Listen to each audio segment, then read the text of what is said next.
details. Mike? All right, thank you, Tom. Today, in a 5-4 decision, the Supreme Court upheld President Trump's right to proclaim a travel ban on several predominantly Muslim countries. The court wrote in its opinion that the order is squarely within the scope of presidential authority. Conservative justices held that the Trump travel ban was not religiously motivated against Muslims. The majority accepted the Trump administration's defense that a ban was a national security measure. That measure is designed to block terrorists from countries with low vetting standards. Meanwhile, opponents to the ban pointed to President Trump's comments against Muslims on the 2016 campaign trail. At the White House today, President Trump called the ruling a victory for the American people. We have to be tough, and we have to be safe, and we have to be secure. At a minimum, we have to make sure that we vet people coming into the country. We know who's coming in. We know where they're coming from. We just have to know who's coming here. 5 of the countries named in the ban are Muslim majority, but this latest version of the ban also includes North Korea and Venezuela. This is the 3rd iteration of the travel ban, which was issued in September 2017.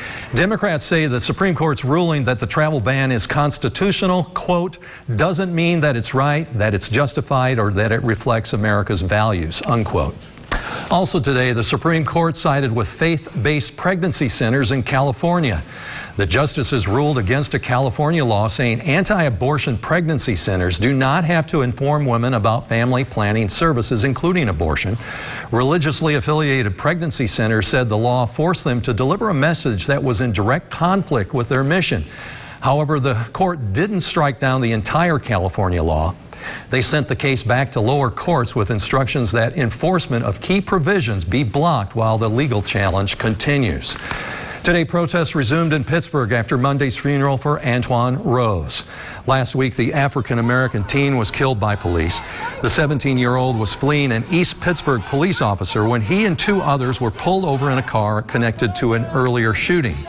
Rose's deadly shooting was caught on cell phone video, and it sparked outrage from his family and the community. Authorities are investigating the incident.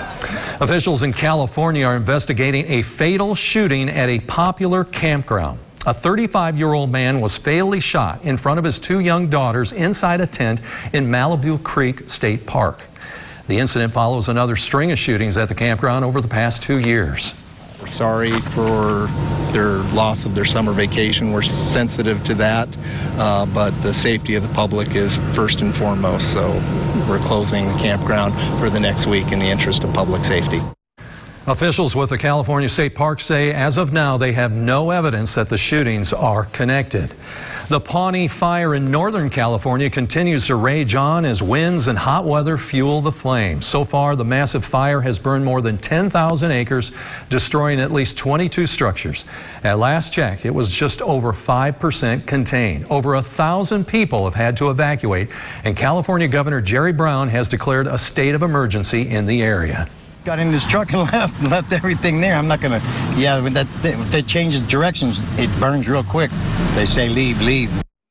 The good news today is that most of the active fire has spread toward the least populated parts of Lake County, but the terrain is also rugged there, so that makes it very hard and difficult for firefighters. Tom? Tough job, that's for sure, Mike. Thank you. It was a rainy and stormy Tuesday here in the Wabash.